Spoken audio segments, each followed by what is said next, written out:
So, hello. I'd like to introduce Markus Meissner. He will talk about openSUSE maintenance. So, thank you. Is this okay? Do you hear me? No. Mats. May I introduce Michael Mats? He always gives unqualified comments. Today I want to talk to you, I want to present to you the two things. One thing is the openSUSE maintenance process as we live it for the openSUSE release products.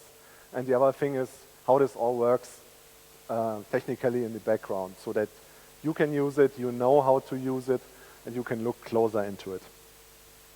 Especially also as the Evergreen project that does the ongoing maintenance can also use it.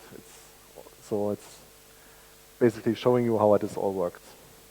So how does the life of the openSUSE distribution look like? On September 5, 2012, Mr. Stefan Kulo shipped openSUSE 12.2 and it's bug-free and feature complete.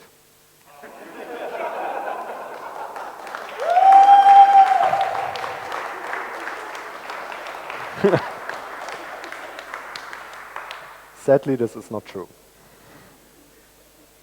So, what happens after Kulo ships 12.2? So far, the openSUSE project has 3 different ways of going on. We all know it, but let me iterate you through them again. So it's openSUSE factory, the development stream, all the unstable things, all the new compilers, all the new things inside. I will not talk about this. Then there's openSUSE Tumbleweed, a project maintained currently by Greco Hartman, who tries the approach of a rolling release. So basically taking the latest release openSUSE, which is 12.2 currently, and putting new updated packages inside, like a new kernel, like a new KDE, and similar things. So he rebases with every openSUSE, and yeah, so basically some people like it, but it's probably not for the common user. And there's openSUSE maintenance. So what does openSUSE maintenance actually want? What does it actually provide? I thought about this while creating this presentation because it's not really, we throw some conditions down, but not why or what we want to do. So what we actually want to do is keep the users free of security problems. I think that's a clear thing. Free of bugs that they can encounter, and also enhance their experience in a bit if it's easily possible. And very importantly, in a carefree way. What do I mean with a carefree way? The idea is that I can install openSUSE 12.2 at my parents' home, at my parents' workstation. I didn't, but that's the general idea. And that they can, even with automatic updates installed or with manually installing updates just by clicking next, can their systems updated, can keep their systems secure without worrying that something will break, without having me to phone or to travel there to fix their system because an update or a new kernel or something broke it. So it's basically providing bug fixes, security fixes to users, to all users, not just the experienced ones, and not having the necessity to tell my dad on how to exactly fix this machine. So this limits the scope a bit. There's also the comparison to Tumbleweed where Greg puts in a new kernel and it might boot on 90% of the machines, and the other 10, okay, you have to know how to recover it. That's not something I would like to sell to my parents. I would really like to have them install the updates and not worry that they break. So we can do updates for, of course, bugs. And in the last years, really the amount of bugs that we fixed has increased. So as I started security, in the following years, we mostly fixed security bugs. So, but in the last years, it's ever increasing that we fix also regular bugs. It's not that we had less bugs before or more bugs now. It's that we now know that we can fix them, so that people know that they can getting their bugs fixed in the distribution, and that we have a more or less easy way to do so. And more and more do. So if you have a bug, see it in the 12.2 or 12.1 releases, then it can still be fixed. You don't need to wait for factory, actually. Sometimes we miss packages or miss to release packages, but yeah, I don't quite recall any, but also small improvements. OwnCloud.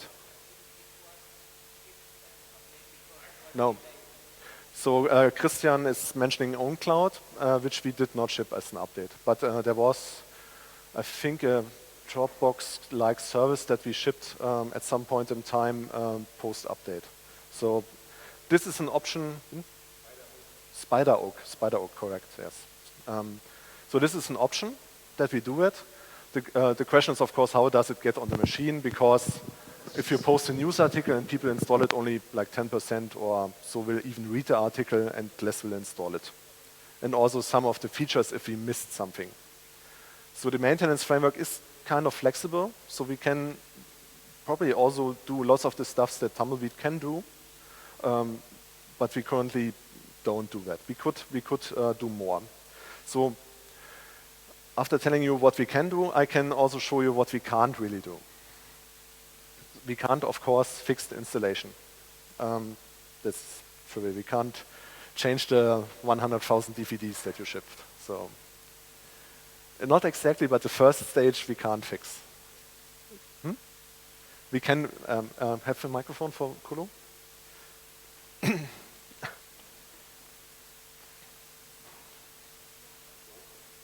Sorry? I don't want to confuse too many people, but we can fix them because we have driver update disk support in an installation, and we even did this in the past. Okay. But, okay, driver update disk need to be... Yeah, so driver update disk can be, but they are likely shipped outside of the maintenance process, so it would be need to be shipped outside of the process perhaps. Okay, but let me continue. So new major kernel versions. You will probably have noticed that we do minor kernel version updates, and they work pretty nicely because the kernel team, both the upstream stable team and our kernel team really takes care that nothing is broken. And our team also takes care that the care ABI stays the same and that all the kernel modules like NVIDIA and ATI continue to work. New build tool versions like a new GCC is out of the question because we would also need to rebuild the whole distribution if you want to really facilitate it, and it would invalidate any QA that we did. Change dependencies of packages and removal of packages would only confuse the update stack and also likely not work. And I forgot major library versions. So a new libpoppler, like we had the case just last week. We can, of course, release a Poppler update, a PDF rendering library update. The problem is that it has a new major library version, and we would actually need to rebuild all packages also to match this new library version. And rebuilding LibreOffice, half of GNOME, half of KDE is a bit out of the scope for this. So because we are also a little bit limited. So manpower is one of the more limiting factors. Hello, Jürgen. Manpower is one of the limiting factors because every update goes through the coordination team. So, and there are several manual steps that we currently do to process the update, to review the update. And once we submit it for inclusion to factory, there's also the review team that does manual review of the diff, of the package. And of course, also there are the packagers that provide the fixes, that provide the new versions. And we only have so much time. And this is one of the things. So bandwidth is less an issue for us and for the mirrors, but also for the users. So there are people, most of you probably install 12.2 in a DSL or Ethernet area, but there are also people still installing it in modem areas or other areas where they can pull hundreds of megabytes of updates. I also list QA. The interesting thing is that we don't do much QA. So if you think that every update that we do is QA'd, I'm afraid that you're mostly mistaken. So we have a rule that if we start updates, we keep them 7 days in the queue. So we keep them 7 days in a in the update test repo. So there's a testing updates repo, and various employees and various other people have this update test repo on their machines and immediately report to us if there are problems with it.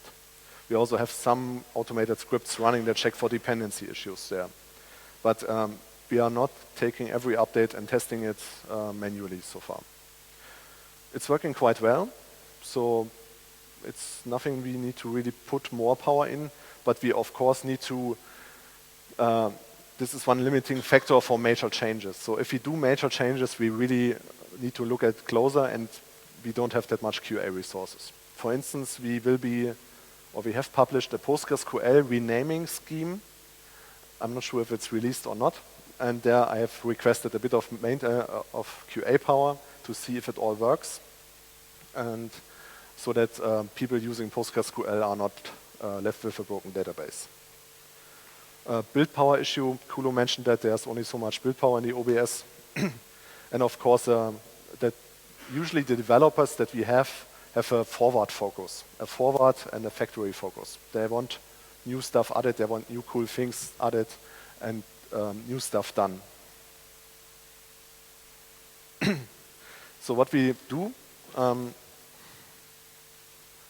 currently is we do several major version updates already. So if you're wondering if we only always need to backport, no. We do version updates for the things that we can't really grasp at a smaller level, like Firefox, Opera, Chromium, also LibreOffice. There we do regular or semi-regular version updates. So you get the latest Firefox because it's so massive, it's changing so rapidly that we don't have the time to extract the fixes, and with the quality of their releases and the quality of Wolfgang's packaging work, it's easy to take the package and it will work. We did some minor version updates, PHP 5, Bind, KDE, Kernel, of course, and the Java folks, they also are kind of not controllable or kind of not separable. And we do lots of bugfix and other security updates which get smaller patches inside. So the last point is actually the one that we do the most.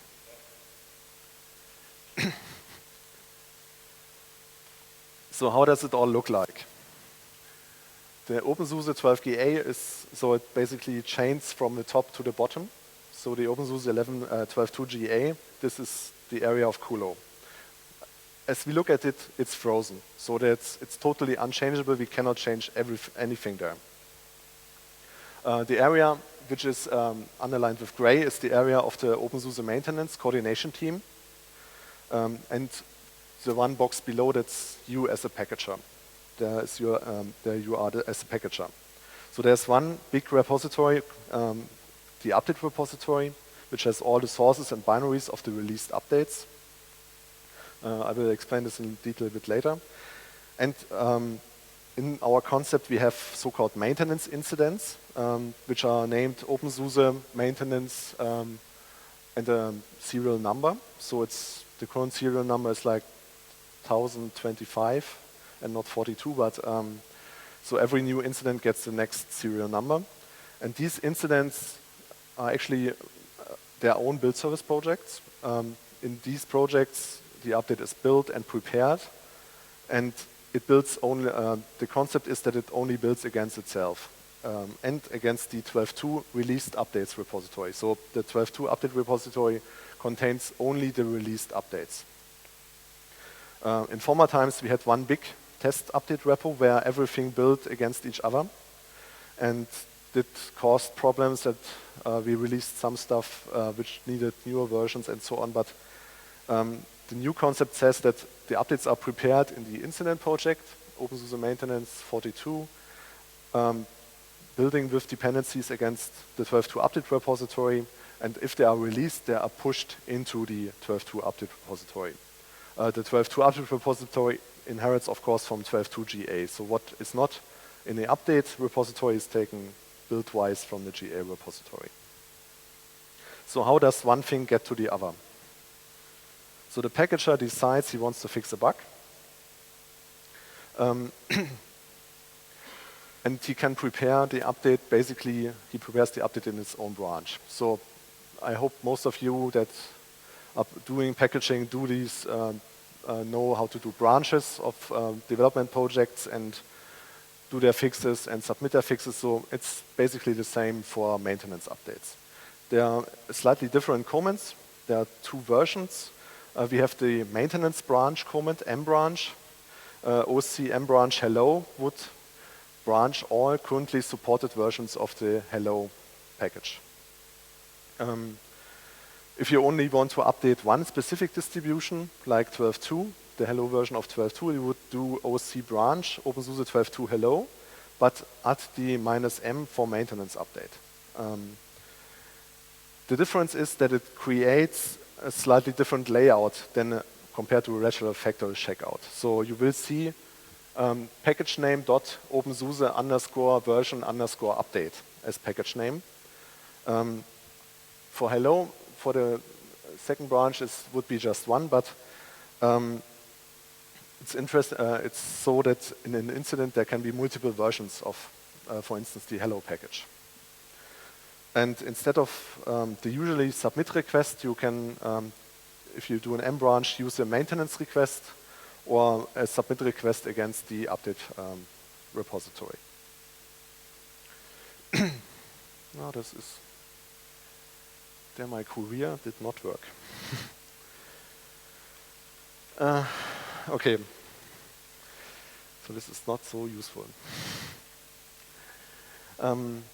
But let me try to explain it anyway.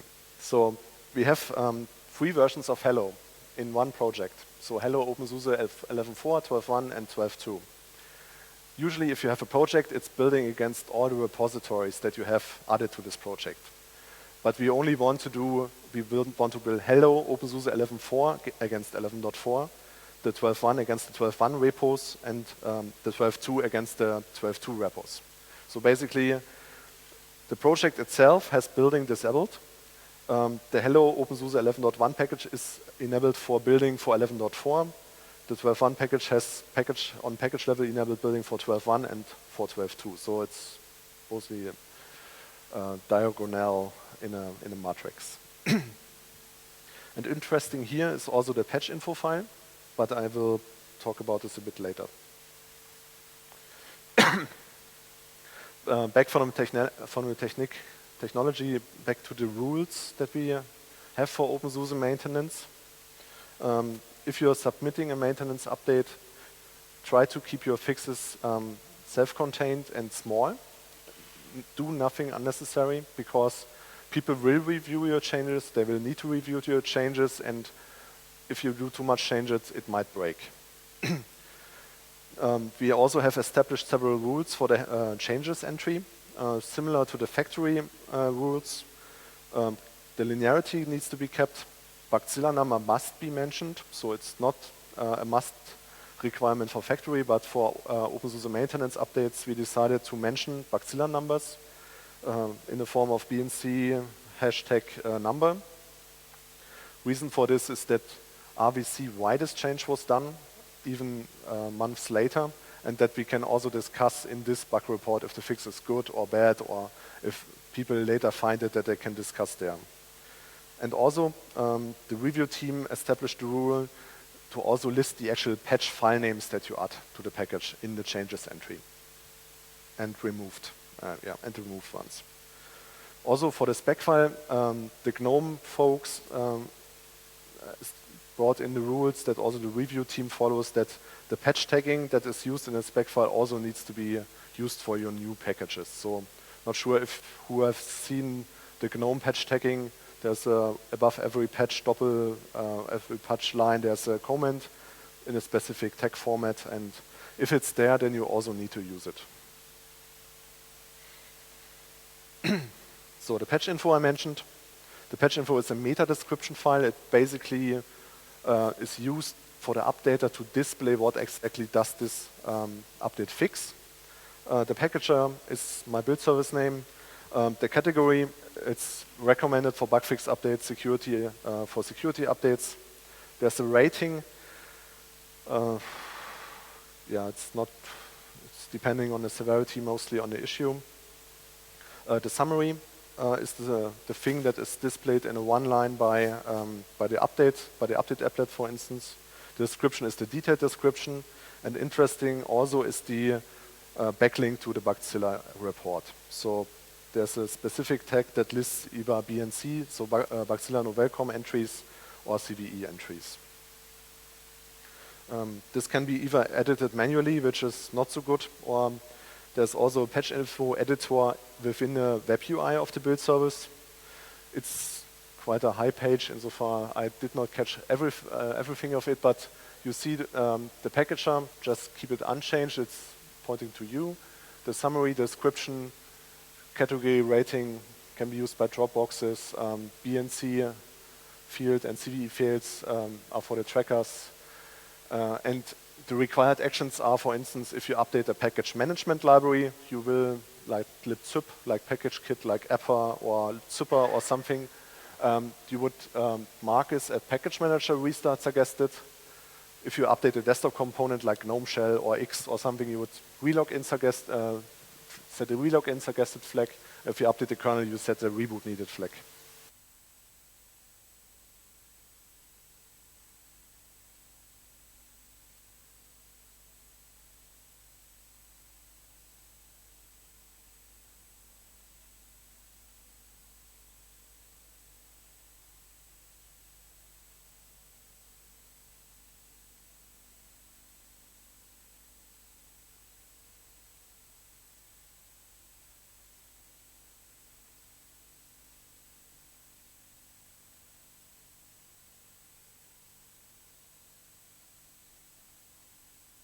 Right?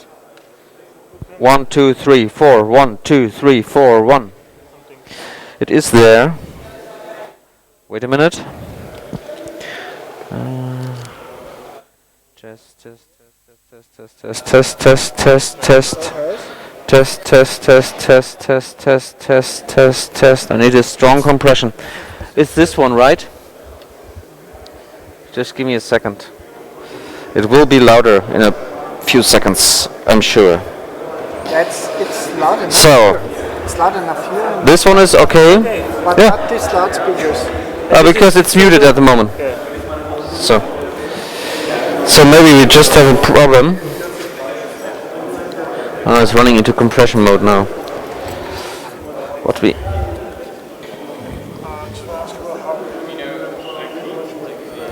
Just give me a second. Balanced or unbalanced?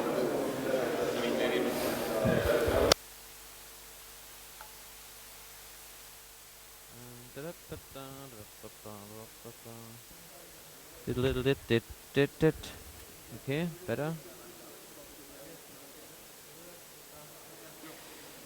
So, den brauchen wir eigentlich gar nicht. Da haben wir noch Trittschall drauf. So, hier kann ich hochkommen. Ja, Moment, da muss man aber erst einen Raum einsteuern. Die Frage ist, wo haben wir es da stehen? Die anderen Mikrofone funktionieren. Mhm.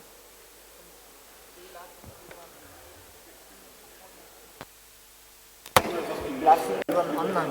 Aha, die kommen da. Die kommen da über den einer.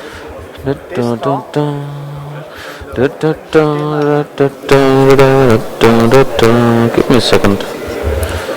AUX? Nein. Das kommt ja nicht über AUX rein. Nein. Das ist es alles nicht. Lowcut ist an. So, jetzt brauche ich mal das Ding hier. Der ist ja gestöpselt, ne? 1, 2, 1, 2. Solo. Ja. Der kann runter, okay. 1, 2, 1, 2. Der ist sogar zu laut hier. Warte mal. Da muss ich hier mal richtig runterkriegen. Okay. Das ist... Ich würde mal sagen, das hört sich ziemlich broken an, wenn das jetzt immer noch nicht über die Lautsprecher kommt.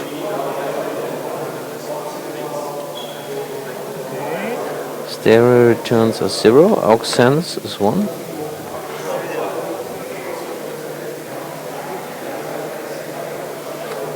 Hier. Nee, Im Moment kommt der da. Was denn? Du brauchst da nicht rumfummeln. Nee, das passt schon. Ich schaue ja nur, welches Kabel das ist. Das liegt definitiv hier im Mischpult. Aber eigentlich müsste man mich jetzt hören, oder? Ja, jetzt schon. Na geht doch! Das ist einfach nur eine Einstellungssache hier. Geht da mit der richtigen Einstellung ran, dann geht das auch. Ja, eben. So, was kriegen wir da? Da kriegen wir vollen Ausschlag. Und das ist doch super. Sehr gut, danke schön. Uah! Uah! I'm singing in the rain, just singing in the rain. What a glorious feeling, I'm happy again. Da, da, da, da, da. Also ich glaube, man hört mich, oder? Ja. Gut, fixt.